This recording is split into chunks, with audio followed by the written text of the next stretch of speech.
한국에서 유학을 하고 신학을 공부를 하고 또 독일에 가서 신학 공부를 한 어떤 목사님의 이야기입니다. 독일에서 공부할 때에 가르쳐 주시는 한 노 교수님이 있었답니다. 그분은 연세가 아주 많았었는데 그분이 가르치는 과목은 라틴어였습니다. 그 교수님께서 구사하는 언어가 10개는 좋게 된다고 합니다. 영어는, 불어는, 독어는 기본이고 거기에다가 스페인어까지 몇 개의 또 동양 언어까지 포함을 하게 되면 10개의 좋게 언어를 구사하시는 그런 어학 실력자인데, 그분이 유창한 히브리어까지, 그러니까 성경의 언어인, 구약의 언어인 히브리어까지도 아주 유창하게 한다는 사실에 신학을 전공하시는 이 목사님조차도 깜짝 놀랐다고 합니다.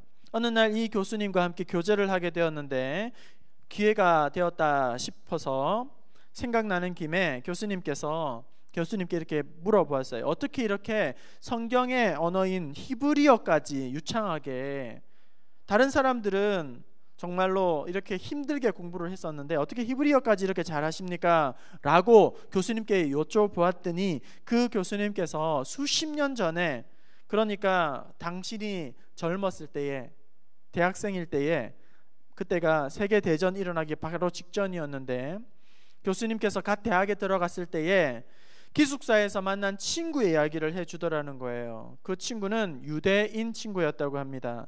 그 친구와 함께 룸메이트가 되어서 같이 방을 사용하고 같이 먹고 같이 공부하고 같이 다니면서 둘도 없는 그런 절친이 되었어요. 그 친구에게는 좀 독특한, 유대인 친구에게는 독특한 하나의 버릇이 있었는데 공부를 열심히 하다가도 이제 시간이 좀 지나면 피곤이 오고 또 이렇게 집중력이 떨어지고 지칠 때가 되면 이상하게 알 수 없는 뭔가의 언어로 그가 뭔가를 이렇게 외우는 듯한 그런 것을 하더라는 거예요. 참 궁금하다 싶어서 물어보니까 자기가 지금 하고 있는 이 언어는 히브리어인데, 뭐 유대인이니까 히브리어를 쓸 수도 있겠다, 그죠? 히브리어인데 물어보았어요. 지금 하고 있는 그 내용이 뭐냐? 라고 물어보았더니 그 룸메이트가 하는 말이, 이 시는, 자기는 시를 지금 읊조리고 있는데 하나님의 말씀에 기록되어 있는 시편, 오늘 보면 23편이라는 거예요. 교수님이 이제 독일인이죠.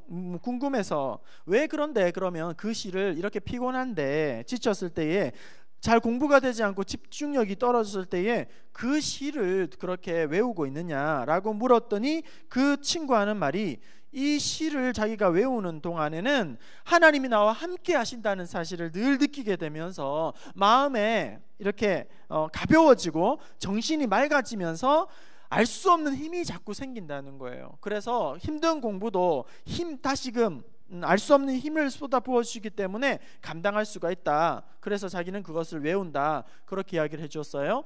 그런 날 이후로부터 이제 이 두 사람이 절친이다 보니까 이 친구에게, 이 독일인 대학생 친구도 같이 시편 23편을 따라서 외우기를 시작하면서 이 시편 23편뿐만 아니라 이제 유대인 친구가 하나님에 대해서도 성경에 대해서도 알려주기 시작하고, 그렇게 함께 동거동락을 하고 있을 때에 함께 그렇게 23편을 히브리어로 함께 소리를 외워서 피곤할 때마다, 힘들 때마다 그렇게 친구와 함께 그렇게 이야기를 했어요. 그렇게 절친이 돼서 공부를 하던 어느 날 이제 2차 세계대전이 벌어지게 되고 이제 나치가 핍박을 하기 시작하면서 유대인들은 더 이상 독일에서 이렇게 드러내서 움직일 수가 없어가지고 이제 학교를 그만두고 그 친구는 은신처로 이렇게 숨게 되었다는 겁니다. 숨어있는 그 시간이 어느 정도 지난 다음에 갑자기 그 숨어있던 유대인 친구에게로부터 연락이 오게 되었다는 거예요. 나치의 비밀 경찰이 들이닥쳐가지고 사람들을, 이제 유대인들을 잡아가게 되는데 자기도 잡혔으니 이제 가스실로 끌려가고 있다는 거예요. 이 교수님은 당시에 급하게 이제 자전거를 타고 친구의 은신처로 달려가 보았는데 그 친구는 이미 트럭에다가 이렇게 얼굴을 보지 못하고 트럭에 이미 차에다가 실어가지고 마을을 벗어나고 있었다라는 거예요.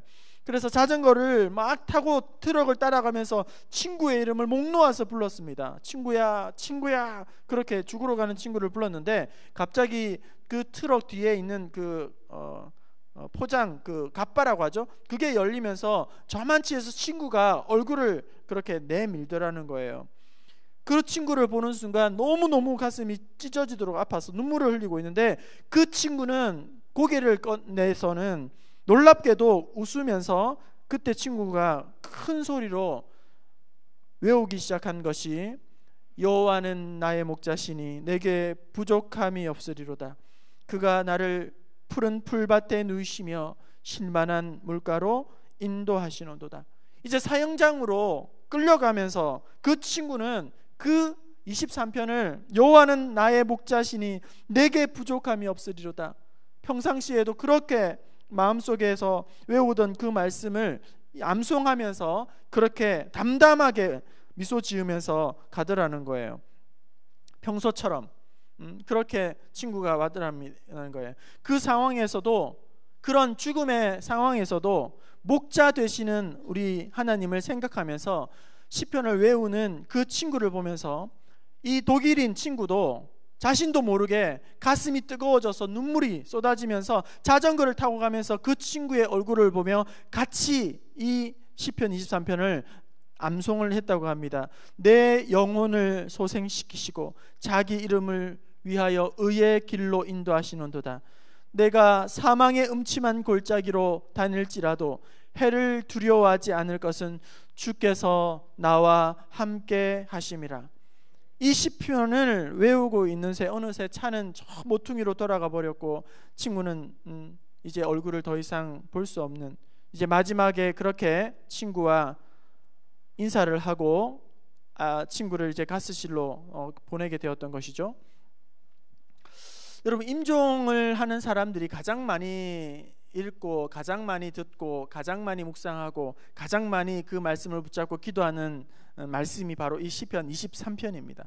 저도 불치병을 앓고 있는 우리 환우가 있을 때에, 그리고 이분은 정말 앞으로 희망이 없다, 나아질 가망성이 없다, 그런 불치 환자들을 신방을 하게 되면 이 시편 23편을 제가 읽고 또 함께 기도합니다.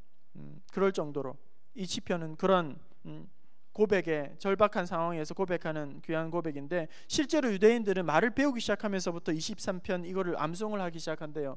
그리고 유대인들은 실제로 죽을 때 이 시를 읊조리면서 그렇게 주님 품에 혹은 뭐 이렇게 죽는다고 합니다. 그래서 F.B. 마이어라는 사람은 이 시편에 대해서 이렇게 이야기를 했습니다. 시편 23편은 사막의 오아시스이며 가파른 오르막길에 만나는 쉼터이고 타는 듯한 한낮의 시원한 동굴과 같고 곤비하고 쉼이 없고 무거운 짐을 진 인생들에게 평안의 안식처가 된다. 이 시편 23편은 그렇게 고백을 합니다. 이 시편은 다윗이 기록한 것인데, 다윗이 이 시편을 기록하면서 인생의 그 마지막 말년에 기록했는지 아니면 그 아들 압살롬이 반역을 해서 그때에 쫓겨난 다음에 기록을 했는지는 정확하게는 알 수 없지만, 이 시편 23편은 다윗의 모든 인생이 이 안에 압축되어 있는, 다윗의 신앙의 고백이 압축되어 있는, 함축되어 있는 그런 귀한 고백이 이 시편 23편이죠. 이 시편의 주제는 이런 것입니다. 여호와는 나의 목자시다. 여호와는 나의 목자시다. 다른 사람의 목자가 아니라, 그러니까 믿음 좋은 우리 부모님의 목자가 아니라, 믿음 좋은 우리 아내의 목자가 아니라, 믿음 좋은 우리의 자녀의 목자가 아니라 여호와는 나의 목자시다. 나의 목자시다. 나와 관계 있는 분이시다 하는 것을 의미하는 거예요. 강조하고 있다는 거예요. 여러분, 이 강조점을 다시 한번 생각하시면서 오늘 짧은 본문이잖아요. 한번 다시 한번 읽어보실까요? 이 말씀이 다윗이 지금 누구의 목자라고 이야기를 하고 있는지, 나 자신의 여호와는 나의 목자시다라는 것을 강조하고 있는데, 이 강조점을 주의하면서 다시 한번 읽어볼게요. 같이 한번 읽어보겠습니다. 시작. 여호와는 나의 목자시니 내게 부족함이 없으리로다. 그가 나를 푸른 초장에 누이시며 쉴만한 물가로 인도하시는도다. 내 영혼을 소생시키시고 자기 이름을 위하여 의의 길로 인도하시는도다. 내가 사망의 음침한 골짜기로 다닐지라도 해를 두려워하지 않을 것은 나와 함께 하심이라. 주의 지팡이와 막대기가 나를 안위하시나이다. 주께서 내 원수의 목전에서 내게 상을 기름을 내 머리에 부으셨으니 내 잔이 넘치나이다. 내 평생의 선하심과 인자하심이 반드시 나를 따르리니 내가 여호와의 집에 영원히 살리로다. 여호와는 너의 믿음 좋은 누군가의 목자가 아니라 바로 나의 하나님, 나의 목자가 되신다는 거예요. 이 짧은 6절의 말씀에 무려 몇 번이나 내가 나오는가? 6절에 무려 14번이나 나라는 이야기하고 있다는 거예요. 교회를 나가고 있기는 하지만 아직도 하나님을 나의 목자로 고백하지 못하고, 하나님을 자신 있게 나의 목자로 고백하지 못하고, 돈이 나의 목자가 되고, 성적이 나의 목자가 되고, 학점이 나의 목자가 되고, 스펙이 나의 목자가 되고, 스마트폰이 나의 목자가 되고, 내 손에 놓을 줄 모르는 게임이 나의 목자가 되고, 성공이 나의 목자가 되고, 그런 것이 아니라 여호와는 나의 목자가 되신다. 나 자신이 나의 목자가 되는 것이 아닌가? 오늘 여러분의 삶을 끌어가고 있는 것은 무엇입니까? 여러분이 추구하는 것은 무엇입니까? 여러분들이 삶의 활력이 되는 것은 무엇입니까? 여러분이 힘들어할 때에 나에게 힘이 되는 것이 무엇입니까? 삶의 의욕이 되는 것이 무엇입니까? 무엇을 잡으려고 그렇게 열심을 내고 있고 시험을 준비하며 달려가고 있습니까? 맥스 루케이도는 현대인들은 자신이 목자가 됐다라고 이야기를 합니다. 자신이 목자가 되어 자기를 핸들링하고 있다. 그러면서 이렇게 시편 23편을 풍자하였습니다. 나의 목자는 나 자신이니 언제나 부족하리로다. 내가 백화점에서 저 쇼핑센터로, 이 병원에서 저 요양병원으로 안식을 찾아 헤매고 다니나 결코 안식을 얻지 못하리로다. 내가 사망의 음침한 골짜기를 기어다니며 안절부절하는도다.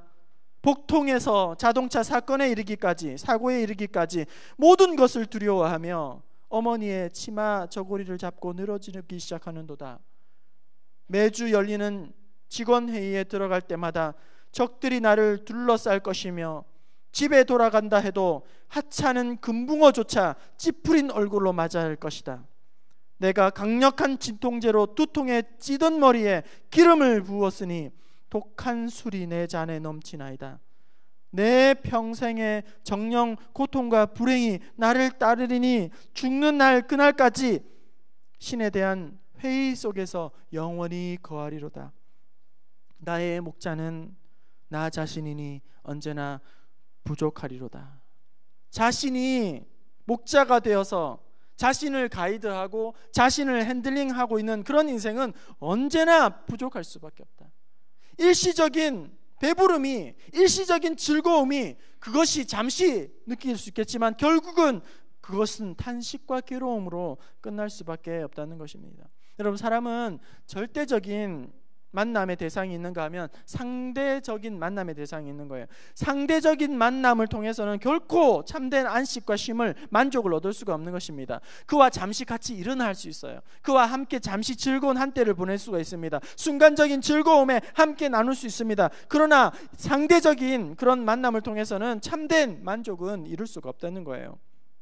부모나 배우자나 어느 정도 절대적인 만남이라 할 수 있을 것입니다. 그러나 배우자도, 부모님도, 우리 자녀들도 결코 영원한 우리에게 만족을 줄 수 없다는 거예요. 항상 우리는 함께 하시는 하나님을 만나고 동행해야 합니다. 푸른 초장에서도 맑은 시냇 물가에도 실만한 물가에서도 질병 가운데에서도 성공함 가운데에도 사망의 음침한 골짜기에서도 나와 함께 하시는 그 하나님과 동행해야만 한다는 것이죠. 이 시간 다시 한번 우리 하나님을 나의 목자이시라고 믿음으로 고백하며 믿음으로 선포하는 저와 여러분 될 수 있기를 바랍니다. 저는 설교를 시작하면서 독일의 한 노 교수님의 이야기로 설교를 시작하였습니다. 그리고 절친이었던 유대인 친구가 이제 독일 나치의 비밀 경찰에게 붙잡혀서 가스시로 갈 때에 마지막 그 모습은 시편 23편을 웃는 얼굴로 외우는 모습이었고 그것이 그 친구와의 마지막 작별 인사였다고 이야기했습니다. 그러나 여러분, 이 이야기는 거기서 끝나지 않습니다. 이제 이후에 2차 세계대전이 시간이 흐르면 흐를수록 우리가 잘 아는 것처럼 독일이 폐색이 짓기 시작합니다. 그리고 독일 나치는 최후의 발악을 하기 시작합니다. 그래서 독일인 모든 젊은이들을 끌어다가 군대에다가 그렇게 내몰기 시작하였습니다. 결국 이 전쟁은 러시아의 전쟁에서 패하게 되면서 나치가 패하면서 이 독일인 군인으로 끌려갔던 이 청년도 포로에 잡혀 이제 총살을 당하게 될 지경에 놓이게 되었습니다. 독일군으로 참여한, 그래서 사형장으로 끌려가면서 죽음의 대열에 끼어있는 이 젊은 독일 군인은 이제 공포에, 모든 독일 젊은 군인들이 공포에 떨게 되었던 것이죠. 그때에 이 교수님은 젊었을 때 이 교수님은 머릿속에서 갑자기 가스실로 끌려가던 친구의 얼굴이 떠오르게 되었습니다. 그래, 어차피 죽음의 길 웃으면서 떠났던 이 친구처럼 나도 담담하게 죽음을 맞이하리라. 어느새 사형장에 도착하였고 동료들이 하나씩 이제 총살에 쓰러지고 드디어 이 교수님마저 쓰러질 차례가 되었습니다. 교수님은 집행관에게 마지막 할 말이 있다고 그렇게 부탁하였습니다. 할 말이 무엇인지 말해보라고 허락을 받고 교수님은 잠시 눈을 감고 이제 23편을 하나님 앞에서 그렇게 마지막으로 고백하기 시작했습니다. 여호와는 나의 목자시니 내게 부족함이 없으리로다.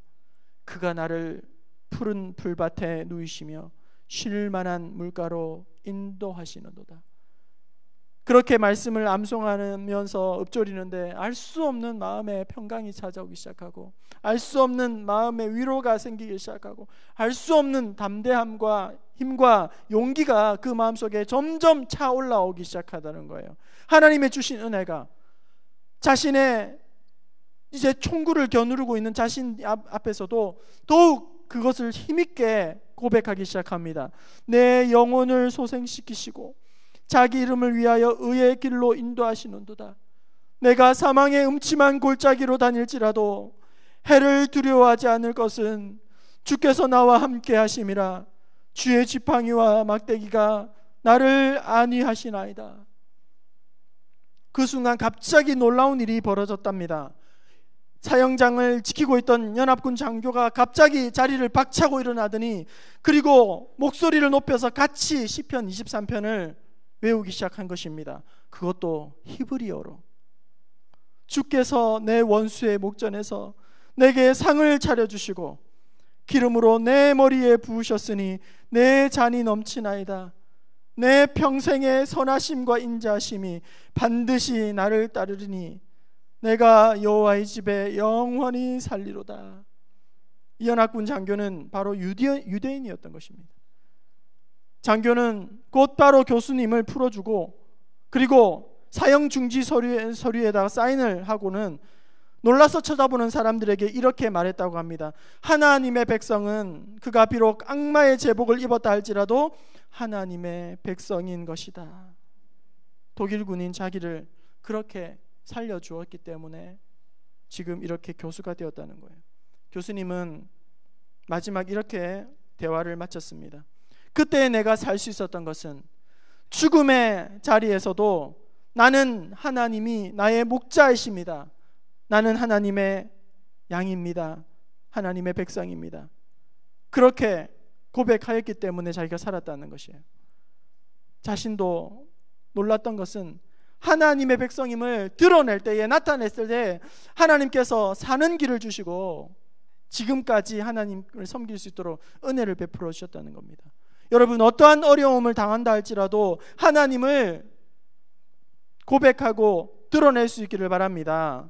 하나님의 백성은 하나님을 자랑해야 합니다.